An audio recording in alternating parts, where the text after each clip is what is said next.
بسم اللہ الرحمن الرحیم۔ السلام علیکم ورحمۃ اللہ وبرکاتہ۔ الحمد للہ وکفی وسلام علی عبادہ الذین اصطفی، اما بعد۔ حاضرین و ناظرین، یہ درس نمبر 1200 ہے اور آج سورہ مریم کی آیت نمبر 22 تا 26 ان 5 آیتوں کی تلاوت کی جائے گی، 22 to 26۔ چلے سب سے پہلے ان 5 آیتوں کی تلاوت کرتے ہیں، لفظی ترجمے اور ترجمے کے بعد تشریح کرتے ہیں۔ اعوذ باللہ من الشیطان الرجیم، بسم اللہ الرحمن الرحیم۔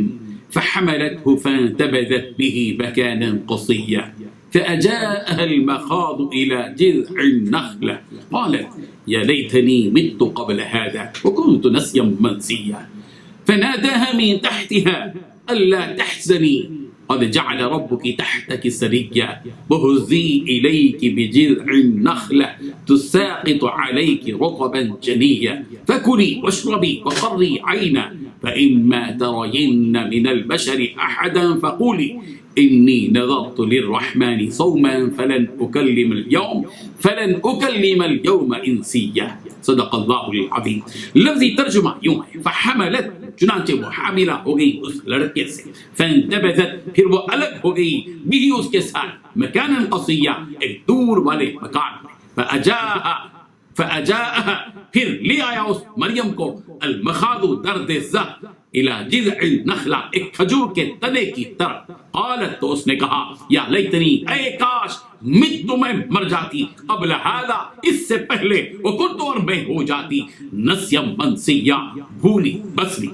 فناداها، چنانچہ اسے آواز دی فرشتے نے، من تحتها، اس کے نیچے سے، اللہ تحزنی، یہ کہ تم غم نہ کھاؤ، قد جعل، تحقیق جاری کر دیا ہے، رب کی، تیرے رب نے، تحت کی سریا، تیرے نیچے ایک چشمہ، وہزی، اور تو ہلا، الیکی، اپنی طرف، بجذع النخلہ، کھجور کے تنے کو، تو ساقط، وہ گرائے گا، علیکی، تجھ پر، رطبا جنیا، تازہ پکی ہوئی عمدہ کھجور ہے، فکلی، تو کھا، واشربی، اور پی، وقری، اور ٹھنڈی کر، عینا، اپنی آنکھیں، فإما ترین، پھر اگر تو دیکھے، من البشر، آدمیوں میں سے، احدن، کسی کو، فقولی، تو کہہ دینا، انی، بے شک میں نے، نظر مان لی ہے، للرحمن، رحمان کے لیے، صومن، روزے کی، فلن اکلم، لہذا ہرگز میں کلام نہ کروں گی، الیوم، آج، انسیہ، کسی انسان سے۔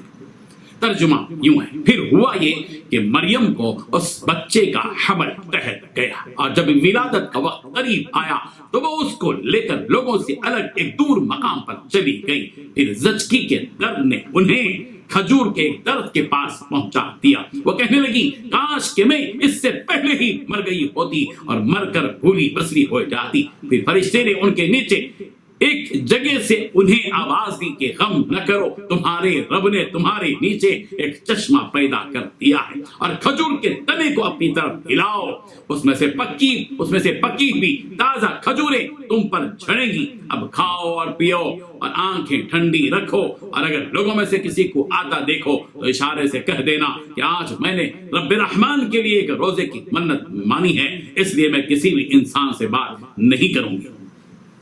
ان 5 آیتوں میں 11 باتیں بتلائی گئی ہیں۔ پہلی بات، پھر ہوا یہ کہ حضرت مریم علیہ السلام کو اس بچے کا حمل ٹھہر گیا۔ دوسری بات، جب ولادت کا قریب وقت آیا تو حضرت مریم علیہ السلام اس حمل کو لے کر لوگوں سے الگ ایک دور مقام پر چلی گئی۔ تیسری بات، پھر زچگی کے درد نے انہیں کھجور کے ایک درخت کے پاس پہنچا دیا۔ چوتھی بات، حضرت مریم کہنے لگی، کاش میں اس سے پہلے ہی مر گئی ہوتی اور مر کر بھولی بسری ہو جاتی۔ پانچویں بات، پھر فرشتے نے ان کے نیچے ایک جگہ سے انہیں آواز دی۔ چھٹی بات، غم نہ کرو، تمہارے رب نے تمہارے نیچے ایک چشمہ پیدا کر دیا ہے۔ ساتویں بات، کھجور کے تنے کو اپنی طرف ہلاؤ۔ آٹھویں بات، اس میں سے پکی ہوئی تازہ کھجوریں تم پر جھڑیں گی۔ نویں بات، اب کھاؤ اور پیو اور اپنی آنکھیں ٹھنڈی کرو۔ 10ویں بات، لوگوں میں سے کسی کو آتا ہوا دیکھو تو اشارے سے کہہ دینا۔ 11ویں بات، میں نے رب رحمان کے لیے ایک روزے کی منت مان لی ہے، اس لیے میں کسی بھی انسان سے بات نہیں کروں گی۔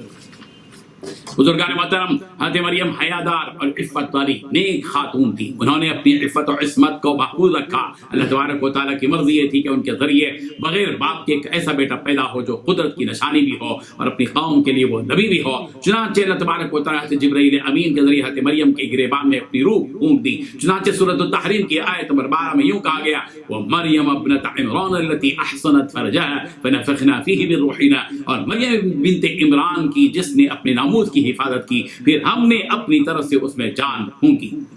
حضرت مریم علیہ السلام کی گریبان پر پھونک تو حضرت جبرائیل نے ماری، مگر اس پھونک کی نسبت اللہ تبارک و تعالیٰ کی طرف کی گئی، اس لیے کہ پھونک ماننے کا حکم دراصل اللہ تبارک و تعالیٰ ہی نے دیا.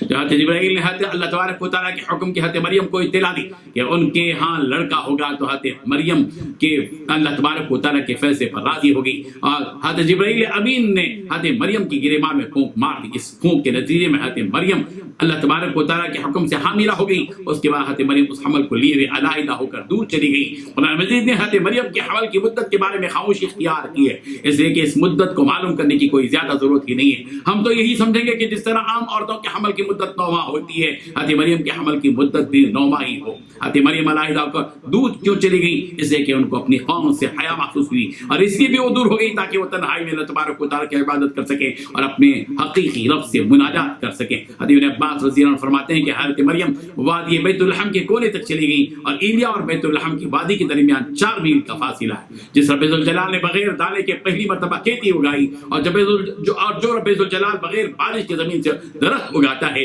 وہی خدا اس بات کی بھی قدرت رکھتا ہے کہ وہ بغیر باپ کے بیٹا پیدا کر دے، جیسا کہ حضرت مریم نے حضرت عیسیٰ علیہ السلام جیسے جلیل القدر پیغمبر پیدا ہوئے.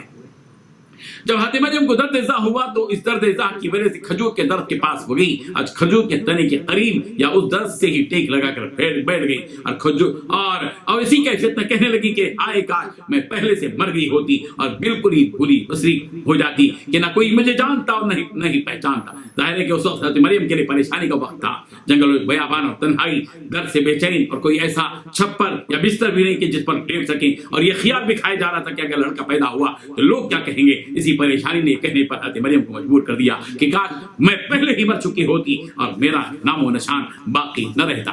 حمل کی مدت کے سلسلے میں حضرت ابن عباس رضی اللہ عنہ کا قول یہ ہے کہ حضرت مریم کو جیسے ہی حمل ٹہرا تھوڑی ہی دیر میں وہ ولادت بھی ہو گئی. اس لیے کہ حضرت مریم کا لوگوں سے دور تنہائی میں اکیلے گھر سے باہر اور لوگوں سے دور رہنا سمجھ میں نہیں آتا اتنی مدت 9 ماہ تک. اور اگر عام عورتوں کی طرح 9 ماہ کا حمل ہوتا تو لوگوں کے تانے اور اعتراضات شروع ہو جاتے، جبکہ واقع یہ ہے کہ لوگوں نے اس وقت اعتراض کیا جب وہ اپنے بچے کو لے کر لوگوں کے درمیان آئیں. حقیقت یہ ہے کہ اللہ تبارک و تعالیٰ ہی باخبر ہے کہ حمل کی مدت کتنی رہی. جب ولادت ہو گئی تو حضرت جبرائیل نے جو اس جگہ سے نیچے کھڑے ہوئے تھے، حضرت مریم اوپر کسی ٹیرے پر تھی، تو یہ آواز دی کہ اے مریم تم رنجیدہ نہ ہونا، اللہ تبارک و تعالیٰ نے تمہارے لیے تمہارے نیچے ایک نہر بنا دی ہے. حضرت ابن عباس رضی اللہ عنہ فرماتے ہیں کہ حضرت جبرائیل امین علیہ السلام نے وہاں اپنا پاؤں مارا جس کی وجہ سے میٹھے پانی کا چشمہ جاری ہو گیا، اور وہی ایک خشک کھجور کا درخت تھا، اس میں اسی وقت پتے اور پھل لگ گئے اور اسی وقت پک گئے. اور حضرت جبرائیل امین نے حضرت مریم سے کہا کہ تم درخت کے تنے کو حرکت دو، اس حرکت کی وجہ سے تم پر تر و تازہ پکی ہوئی کھجوریں گریں گی اور تم ان تازہ کھجوروں میں سے کھاؤ